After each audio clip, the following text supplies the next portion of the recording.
Hey there, you are in the right place. Today I'm gonna show you how to fix card decline issue on Roblox. So without further ado, let's get started. Alright, so first of all, check your card details. Ensure that the card number, expiration date, CVV code, and billing address are entered correctly. Even small errors can cause the transaction to fail. Verify your card balance. Make sure your card has sufficient fund or credit available to complete the purchase. Another to make sure is to ensure your billing address matches.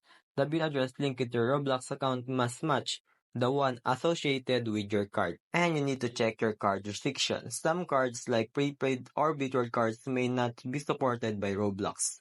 Contact your bank or card issuer to confirm if online or international transactions are allowed. If your card continues to decline, consider using PayPal, a Roblox gift card, or another credit or debit card. If everything seems correct, your bank might be blocking a transaction. Call your bank to verify and resolve the issues. If none of these steps work, contact Roblox support. Reach out to Roblox customer support. They can assist with account-specific issues or errors. And that's it. By following this step, you should be able to fix card decline issues on Roblox. I hope this video helped you out. Thanks for watching and take care.